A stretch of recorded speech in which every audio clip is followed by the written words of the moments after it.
নেত্রকোনার বারহাট্টা অঞ্চলে ঐতিহ্যবাহী ষাঁড়ের লড়াইকে ঘিরে গড়ে উঠেছে বড় ধরনের জুয়ার আসর। একসময় গ্রামীণ বিনোদনের অংশ হিসেবে পরিচিত ছিল এই লড়াই, এখন লক্ষ লক্ষ টাকার জুয়ার কেন্দ্রে পরিণত হয়েছে এখানে। স্থানীয় সূত্রে জানা গেছে, প্রতি বছরই এই অঞ্চলে ষাঁড়ের লড়াই অনুষ্ঠিত হয়। লড়াইয়ের আগে থেকে শুরু হয় বাজি ধরা, কোন ষাঁড়টি জিতবে তা নিয়ে চলে হাজার হাজার টাকার লেনদেন। জয়ের ক্ষেত্রে বাজির দ্বিগুণ টাকা পাওয়ার লোভে এই খেলায় অংশ নিচ্ছে নানা বয়সী মানুষ।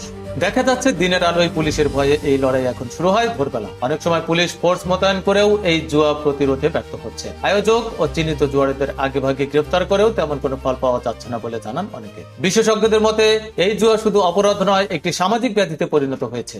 শিশু কিশোররাও এতে প্রভাবিত হচ্ছে। পিতার কাছ থেকে পুত্রের মধ্যে এই বাজি প্রবণতা ছড়িয়ে পড়ছে, যেটিকে মনস্তাত্ত্বিক দিক থেকেও ব্যাখ্যা করা যায়। আইন শৃঙ্খলা বাহিনীর একাধিক সূত্রে জানা যায়, বর্তমান জুয়া বিরোধী আইন অত্যন্ত দুর্বল। জামিনযোগ্য হওয়ায় গ্রেফতার হওয়ার পরপরই জুয়ারুরা ছাড়া পেয়ে যায়। এছাড়া প্রভাবশালী গোষ্ঠীর ছত্রছায়ায় অনেক সময় এই কার্যক্রমে আইন প্রয়োগও বাধার সৃষ্টি হয়। এমন পরিস্থিতিতে শুধু পুলিশি অভিযান যথেষ্ট নয়, প্রয়োজন সামাজিক সচেতনতা এবং জুয়া বিরোধী আইন সংস্কার। স্থানীয় প্রশাসন বলছে, এই ধরনের জুয়া নিয়ন্ত্রণে দীর্ঘমেয়াদী পরিকল্পনা ছাড়া স্থায়ী সমাধান সম্ভব নয়। সংশ্লিষ্ট মহলের দাবি, ঐতিহ্য রক্ষা করতে হলে তা যেন অপরাধী রূপ না নেয়, সেদিকে সকলকে সজাগ থাকতে হবে। তা না হলে গ্রামীণ সংস্কৃতির আড়ালে সমাজে জুয়ার মতো ভয়াবহ অভ্যাস আরো গভীরভাবে শিকড় গেড়ে বসবে। প্রতিবেদনটি পাঠিয়েছেন আমাদের বারহাট্টা প্রতিনিধি পলাশ খান।